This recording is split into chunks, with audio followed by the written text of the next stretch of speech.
ജഗ്ഗുബായ്. കഥ എഴുതിയത് ഗേഗി ഗംഗാധരൻ.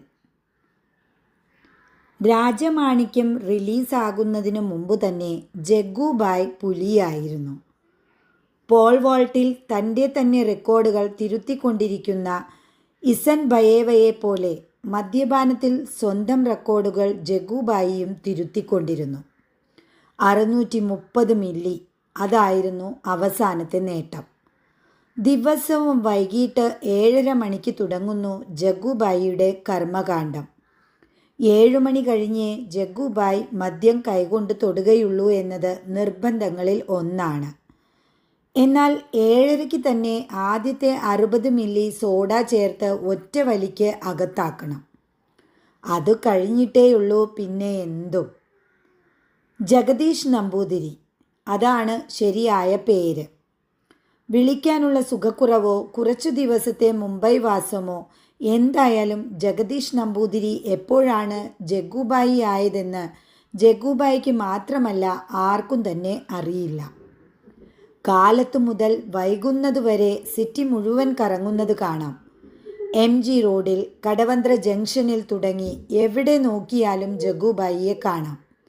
ചുറ്റും മിനിമം ഒരേ സമയം 4 ക്യാമറകൾ തനിക്ക് നേരെ ഫോക്കസ് ചെയ്തിരിക്കുന്ന ഒരു സൂപ്പർ യുവനായകൻ്റെ ഭാവത്തിൽ ജഗ്ഗുബായ് സിറ്റി മുഴുവൻ ഡ്യൂക്ക് ബൈക്കിൽ ചുറ്റിയടിക്കും. എന്താണെന്ന് ജോലിയെന്ന് മാത്രം കൂടെ ഒരേ ഫ്ലാറ്റിൽ താമസിക്കുന്നവർക്ക് വരെ അറിയില്ല. വൈകുന്നേരമാകുമ്പോൾ അമ്മക്കിളി കുഞ്ഞുങ്ങൾക്ക് ഭക്ഷണമായിട്ടെത്തുന്ന പോലെ ജഗ്ഗുബായ് ആവശ്യത്തിന് മദ്യവുമായി ഫ്ലാറ്റിലെത്തും. എല്ലാറ്റിനും ജഗ്ഗുബായിക്ക് ഒരു സ്റ്റൈലുണ്ട്. കൃത്യം 7:30 മണിക്ക് ആദ്യത്തെ 60 മില്ലി ആ സ്റ്റൈലിൻ്റെ ഭാഗമാണ്. 2 പെഗിൽ പാട്ട്, 4 പെഗിൽ ഫിലോസഫി, 6 പെഗിൽ സെൻറ്റിമെൻറ്റ്സ്, 8 പെഗിൽ ഫ്ലാറ്റ്. അതാണ് രീതി. കഴിക്കുന്നതിനാണെങ്കിൽ സ്വന്തമായ ഒരു സ്റ്റൈലും. വളരെ അപൂർവമായി മാത്രമേ ജഗ്ഗുബായ് മദ്യപിച്ച് വാള് വയ്ക്കാറുള്ളൂ. വാള് വയ്ക്കുന്നതിൻ്റെ പിറ്റേന്നാണ് റെക്കോർഡ് തിരുത്തുന്നത്. അതൊരു തരം വാശിയാണ്. ജഗ്ഗുബായ് മദ്യപിച്ച് വാള് വയ്ക്കുന്നതിനുമുണ്ട് ഒരു ജഗ്ഗു സ്റ്റൈൽ. ഏമ്പക്കം വിടുന്നത് പോലെ 2 തവണ മുന്നോട്ടൊന്ന് ആയും, പിന്നെ ചുണ്ടിനു കുറുകെ 2 വിരലുകൾ വെച്ച് 4 കൂട്ടി മുറുക്കി ചില കാരണവന്മാർ നീട്ടി തുപ്പുന്നത് പോലെ ദൂരേക്ക്, മിക്കവാറും ക്ലോസറ്റിലേക്ക് ഒരു വിടലാണ്. അന്ന് കൂട്ടുകാർ ആഘോഷിക്കും. ജഗ്ഗുബായിയെ വാനോളം വാഴ്ത്തും. മദ്യത്തിൻ്റെ അളവും അന്നത്തെ വീരകഥകളും ഒക്കെ ചേർത്ത് പാണന്മാരെ പോലെ കൂട്ടുകാർ പാടി തകർക്കും. ഹീറോയെപ്പോലെ ഞെളിഞ്ഞിരുന്ന് അത് ആസ്വദിക്കുമ്പോഴും ഉള്ളിൽ ഒരു അപകർഷതാബോധം ജഗ്ഗുബായിയെ അലട്ടിക്കൊണ്ടിരിക്കും. പിറ്റേന്ന് അത് മറികടക്കുവാൻ ജഗ്ഗുബായി അടിക്കും. വാശിക്ക് അടിച്ചടിച്ച് അതുവരെയുള്ള സ്വന്തം റെക്കോർഡ് തന്നെ തിരുത്തും. അങ്ങനെ ജഗ്ഗുബായ് മദ്യപാനത്തിൻ്റെ അളവിൻ്റെ റെക്കോർഡുകൾ വീണ്ടും വീണ്ടും തിരുത്തിക്കൊണ്ടിരുന്നു. ജഗ്ഗുബായ് അടക്കം 4 പേരാണ് ആ ഫ്ലാറ്റിൽ. സുരേഷ് ഭക്തിയോടെയാണ് മദ്യത്തെ സമീപിക്കുന്നത്. ഇതിനൊരു മുട്ടുണ്ടാക്കല്ലേ എന്ന് ഉള്ളുരുകി പ്രാർത്ഥിച്ച് ഭഗവാനെ ധ്യാനിച്ച് ഗ്ലാസ്സിൽ നിന്നും 3 തുള്ളി പുറത്തേക്ക് തളിച്ചാണ് തുടങ്ങുന്നത്. ഒരു പ്രൈവറ്റ് എഞ്ചിനീയറിംഗ് കോളേജിലെ സ്റ്റുഡൻ്റാണ്. ഭക്ഷണം കഴിക്കുമ്പോൾ കയ്യിലെ സ്പൂൺ ഉപയോഗിച്ച് ഭക്ഷണം വായിൽ വയ്ക്കുന്നതിൻ്റെ ഒപ്പം പാത്രത്തിനു സമീപം തുറന്നു വച്ചിരിക്കുന്ന പുസ്തകം നോക്കി പഠിക്കുന്നുമുണ്ടാകും. ഒപ്പം ഫോണിൽ നിന്നോ ഐപാഡിൽ നിന്നോ ഉള്ള ഇയർഫോണിലൂടെ പാട്ടും കേൾക്കുന്നുണ്ടാകും. Multi tasking. പാട്ടുപാടാൻ മിടുക്കനായതുകൊണ്ട് ബായിക്ക് അവനോട് വലിയ ഇഷ്ടമാണ്. അടുത്തയാൾ ഒരു കിഴക്കൻ ഇച്ചായൻ, തോമസ് ചാക്കോ. കർത്താവ് വഴക്കില്ലാണ്ടിരിക്കട്ടെ എന്നു പറഞ്ഞാണ് ആദ്യ പെഗ്ഗെടുക്കുന്നത്. എപ്പോഴും പൈസയുടെ കണക്കുകളാണ് തോമയ്ക്ക്. അറു പിശുക്കനാണെങ്കിലും ജഗ്ഗുബായിക്ക് അവനോട് വിരോധമില്ല. ജഗ്ഗുബായിക്ക് ആരോടും വിരോധമില്ല. സതീഷ് മേനോൻ ഫ്ലാറ്റിലെ നിത്യസന്ദർശകനാണ്. ജഗ്ഗുബായിയുടെ അടുത്ത സുഹൃത്താണ്. തൊട്ടടുത്തു തന്നെയാണ് വീട്. നടന്നു പോകാവുന്ന ദൂരമേയുള്ളൂ. എല്ലാ ദിവസവും കൃത്യമായി വൈകുന്നേരം ഫ്ലാറ്റിലെത്തും. 4 എണ്ണം അടിക്കും. രാത്രി 10 മണിയോടെ തിരിച്ച് നടന്ന് വീട്ടിലേക്ക് പോകും. ഭാര്യ കാത്തിരിക്കുമത്രേ. സത്യത്തിൽ സാമാന്യം തരക്കേടില്ലാത്ത ഒരു ഓസ് വീരനാണ് സതീഷ് മേനോൻ. സതീഷിനോടായി ജഗ്ഗുബായിയുടെ ഒരു ഉപദേശമുണ്ട്. എടാ, കല്യാണം കഴിയുന്നത് വരെ എത്ര വേണമെങ്കിലും അടിക്കാം. പക്ഷേ കല്യാണം കഴിഞ്ഞ് 2 എണ്ണത്തിൽ കൂടുതലായാൽ മോനെ നീ ഒരു മാരീഡ് ബാച്ചിലറായി പോകുമേ. ജഗ്ഗുബായി കസേര കുലുക്കി സ്റ്റൈലിൽ പൊട്ടിച്ചിരിക്കും. ജഗ്ഗുബായി ചിരിച്ചാൽ പിന്നെ മറ്റുള്ളവർക്ക് ചിരിക്കാതിരിക്കാനാവില്ല. അതു പിന്നെ കൂട്ടച്ചിരിയാകും. ജഗ്ഗുബായിയുടെ ആപ്തവാക്യങ്ങൾ എന്നും ഓരോ ആഘോഷങ്ങളായി മാറിക്കൊണ്ടിരിക്കുന്നു. അതിന് പുരുഷാഘോഷങ്ങളുടെ ഒരു മാടമ്പി സ്റ്റൈൽ ഉണ്ടായിരുന്നു. ഓണത്തലേന്ന് 34 കോടി രൂപയുടെ മദ്യം വിറ്റെന്ന് ആരോ ആശ്ചര്യത്തോടെ പറഞ്ഞപ്പോൾ ജഗ്ഗുബായി പറഞ്ഞു, അതിൽ വലിയ കാര്യമൊന്നുമില്ല, പിള്ളാരുടെ കപ്പാസിറ്റി കൂടിയതാ. അതിന് സർക്കാരിനൊന്നും പ്രത്യേകിച്ച് ചെയ്യാനില്ല. മദ്യ ഗ്ലാസുകൾ കൂട്ടിമുട്ടിച്ച് അവർ അതും ആഘോഷമാക്കി. ജഗ്ഗുബായി ഒരു നമ്പൂതിരിയാണെങ്കിലും ഒരു ഫ്യൂഡലിസ്റ്റ് അല്ല. പക്ഷേ ജഗ്ഗുബായി ഒരു കമ്മ്യൂണിസ്റ്റുമല്ല. ഫ്യൂഡലിസ്റ്റ് കമ്മ്യൂണിസ്റ്റ് അല്ല, കമ്മ്യൂണിസ്റ്റ് ഫ്യൂഡലിസ്റ്റുമല്ല. എന്നാൽ മദ്യപാനത്തിൻ്റെ കാര്യത്തിൽ തികഞ്ഞ ഒരു സോഷ്യലിസ്റ്റ് തന്നെ. നിത്യവും സുഹൃത്തുക്കൾക്ക് മദ്യം വാങ്ങിക്കൊടുക്കുന്നതിൻ്റെ പ്രതിഫലമായി ജഗ്ഗുബായി തിരിച്ചൊന്നും ആരോടും ആവശ്യപ്പെടാറില്ല. പ്രത്യുപകരമായി ഒരു വിധേയത്വം സുഹൃത്തുക്കളിൽ നിന്നും ഒരിക്കലും ജഗ്ഗുബായി പ്രതീക്ഷിക്കുന്നുമില്ല. എല്ലാവരും ഹാപ്പി ആയിരിക്കണം. അതാണ് ജഗ്ഗുബായിയുടെ പോളിസി. വല്ലപ്പോഴും ആരുടെയെങ്കിലും സഹായം ജഗ്ഗുബായി ആവശ്യപ്പെടാറുള്ളത് രമേശൻ്റെയാണ്. രമേശൻ മാത്രം ആ കൂട്ടത്തിൽ മദ്യപിക്കാറില്ല. ചില ദിവസങ്ങളിൽ ജഗ്ഗുബായിക്ക് മതിയാകില്ല. 2 എണ്ണം കൂടി വേണമെന്ന് തോന്നുമ്പോൾ രമേശിൻ്റെ സഹായം ജഗ്ഗുബായി ചോദിക്കും. മദ്യപിച്ച് ബായി വണ്ടി ഓടിക്കാറില്ല.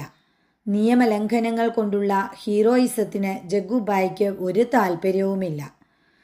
അതിനാണ് മദ്യപിക്കാത്ത രമേശൻ്റെ സഹായം ജഗ്ഗുബായിക്ക് വേണ്ടത്.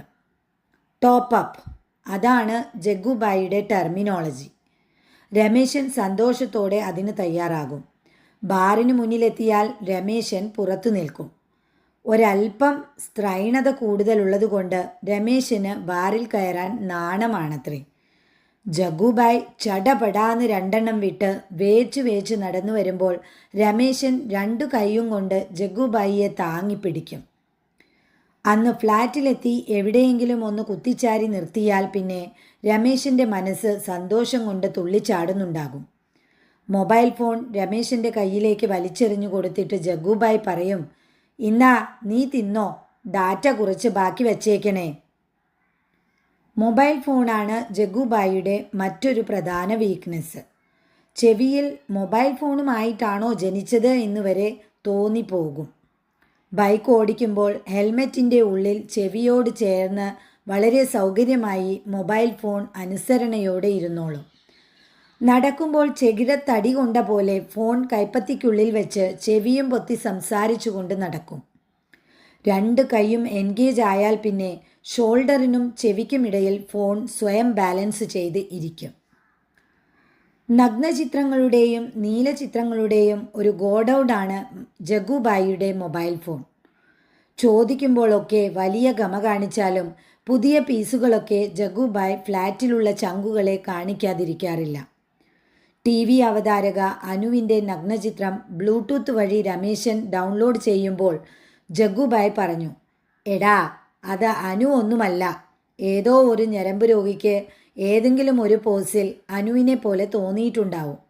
പിന്നെ മുറിച്ചെടുത്ത് വിതരണം തുടങ്ങും. യവന്മാർക്കൊക്കെ ഒരു ഉദ്ദേശം കിട്ടിയാൽ പോരെ. ജഗ്ഗുബായി കൂട്ടുകാരെ നോക്കി കണ്ണിറുക്കി കാണിക്കും. പിന്നെ എന്തിനാണ് ജഗ്ഗുബായി ഇത് മൊബൈലിൽ കൊണ്ടു നടക്കുന്നതെന്ന് ചോദിക്കാൻ ആരും ധൈര്യപ്പെടില്ല. വൈകുന്നേരം 2 എണ്ണം അടിച്ചു കഴിഞ്ഞാൽ ജഗ്ഗുബായി മൊബൈലിൽ നമ്പറുകൾ ഡയൽ ചെയ്യും. ചിലപ്പോൾ ഇങ്ങോട്ടും വിളി വരും. ഹായ് ഡാർലിംഗ് എന്ന് പറഞ്ഞാണ് തുടങ്ങുന്നത്. അത് കേൾക്കുമ്പോൾ തന്നെ രമേശൻ അടുത്തു കൂടുമ്പോൾ കേൾക്കാൻ പാകത്തിന് സ്പീക്കർ ഓൺ ചെയ്ത് കൊടുക്കും. എല്ലാവർക്കും കേൾക്കാൻ പാകത്തിന് കൊഞ്ചിക്കുഴഞ്ഞുള്ള കൊഞ്ചലുകൾ കേൾക്കുമ്പോൾ രമേശൻ വല്ലാതെയാകും. രമേശൻ പരിസരം മറന്ന് അത് ആസ്വദിക്കുമ്പോൾ മറ്റുള്ളവർ അവനെ നോക്കി കളിയാക്കും. ജഗ്ഗുബായ് ഒന്ന് സുഖിപ്പിക്കാൻ ഓരോ നമ്പറിടുമ്പോൾ കൂട്ടുകാരെ നോക്കി കണ്ണിറുക്കി ഒന്ന് നിവർന്നിരിക്കും. എല്ലാവർക്കും നന്നായി രസിക്കും. അവസാനിപ്പിക്കുന്നതിന് മുമ്പ് ജഗ്ഗുബായ് എല്ലാവരോടും പറയുന്നത് ഒന്നു തന്നെ: എൻ്റെ പതിവ് തന്നില്ല. എന്നിട്ട് ചുറ്റും നോക്കും. എന്താണ് ഇനി സംഭവിക്കാൻ പോകുന്നതെന്ന് എല്ലാവർക്കും അറിയാം. രമേശൻ കുറച്ചുകൂടി അടുത്തിരിക്കും. മറുവശത്തു നിന്ന് നീട്ടി ഒരു ശബ്ദം കേൾക്കാം. അപ്പോൾ ഓക്കെ. ഫോൺ കട്ട് ചെയ്യുമ്പോൾ ജഗ്ഗുബായി കൂട്ടുകാരോടായി പറയും, സ്മൂച്ച. എന്നിട്ട് നന്നായി ഒന്ന് കണ്ണിറുക്കും. കൂട്ടത്തോടെ എല്ലാവരും പൊട്ടിച്ചിരിക്കും. എൻ്റെ ഈശ്വരാ, ഈ പഹയൻ്റെ ഒരു യോഗം! ആത്മാർത്ഥമായി തന്നെ രമേശൻ പുലമ്പിക്കൊണ്ടിരിക്കും. ദേവാസുരത്തിലെ മംഗലശ്ശേരി നീലകണ്ഠനേക്കാൾ ഗ്രേറ്റ് ഡിറ്റർ സിനിമയിൽ ചാപ്ലിൻ അവതരിപ്പിച്ച ഹിറ്റ്ലറുടെ മുഖഛായയായിരുന്നു ജഗ്ഗുബായിക്ക് ചേരുന്നത്.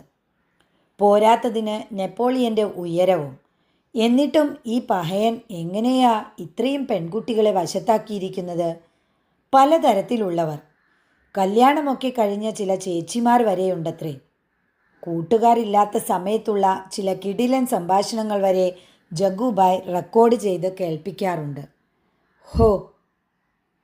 ജഗ്ഗുബായ് എന്തു പറഞ്ഞാലും അതിന് മറുവാക്കില്ല. എതിരഭിപ്രായമുണ്ടെങ്കിലും ആരും അത് പറയാറില്ല, പറയാൻ ധൈര്യപ്പെടാറില്ല.